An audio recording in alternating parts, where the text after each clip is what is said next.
So as I was saying to you, Brian, before I came on, I've been on a journey, and I think Tommy Robinson has been on a journey ahead of many of us.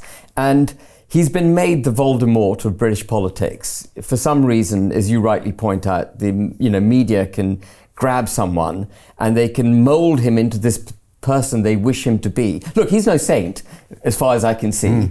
He comes from Luton, he's working class, he's got tattoos, but he's a straight-talking, straight-shooter, from what my experience of him is. And they've turned him into the Voldemort of politics.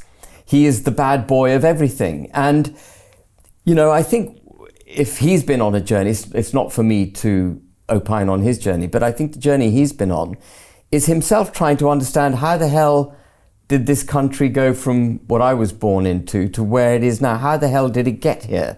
We all ask ourselves that question.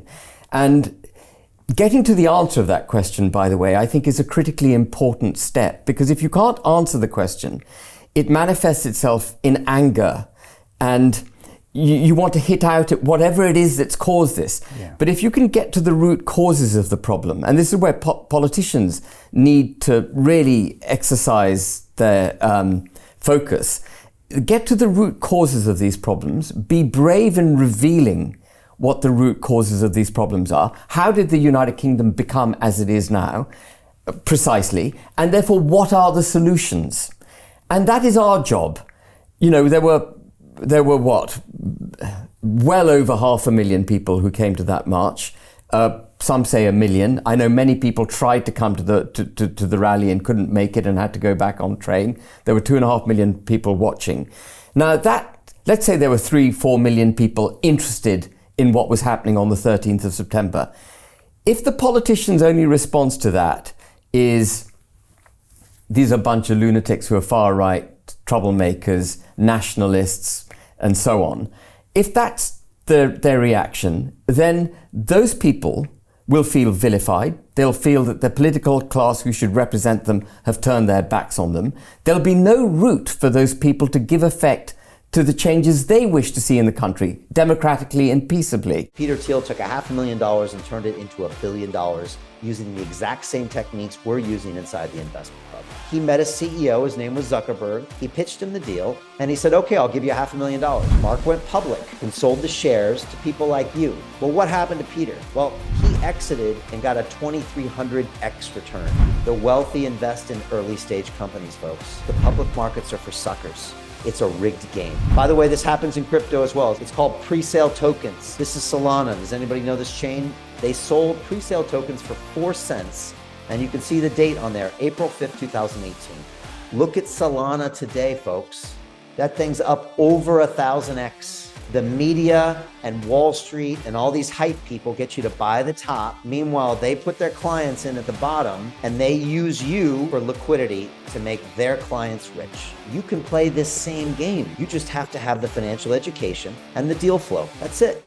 And therefore it falls to politicians, and I think it's critical and important, and that's why I spoke at the rally. It falls to politicians to engage, find out what the issues are that's troubling these people, get to the root causes of these problems, reveal those problems, and through revealing them, find the solutions, propose the solutions, and put a proverbial arm of friendship round the people and say, we get it.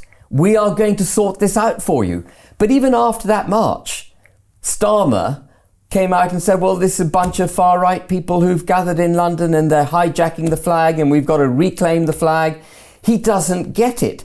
And one thing I wanted to say in my speech on that day, which I didn't say, was that now Parliament, in the 1980s, when I first came to London, Parliament had no protection around it. You could literally see all the parliamentary buildings from the road.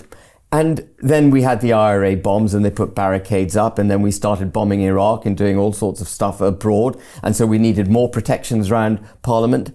And I was horrified to go there the other day. I don't know if you've been there recently, but now they've got a 9-foot tall metal fence all the way down the front of Parliament.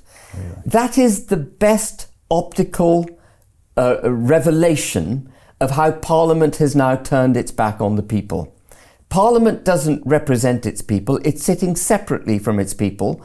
And because it sits separately from its people, it feels the need of this massive metal fence. It has literally put a fence in the way of its own obligations. And we must, as politicians, now understand what the hell is going on in this country. And we've got to, and I think this country is facing an existential threat. I think if we don't get a grip of the problems and start resolving them quickly, I think the United Kingdom, Western Europe, Western civilization, I think will cease to exist in the way that you and I remember it through most of our lives. Hey, I know investing in crypto is scary. It takes a real leap of faith because there are so many scams, rug pulls, and bad actors out there. It's a dangerous business, which is why 95% of people lose all their money. Well, that's why I created the London Real Investment Club, so you can access the hottest deals on the planet and use the crypto bull market to create the generational wealth that you deserve. Join my team of over 100 people from around the world that are making millions of dollars behind the scenes investing in blockchain, AI, Web3 games, DeFi, Bitcoin, and more. Don't miss out. Click the link below to book a call with one of my team now. But hurry, this bull market will end soon. I know investing in crypto can be scary. That's why you gotta join the investment club. Pull the trigger. Let's do this.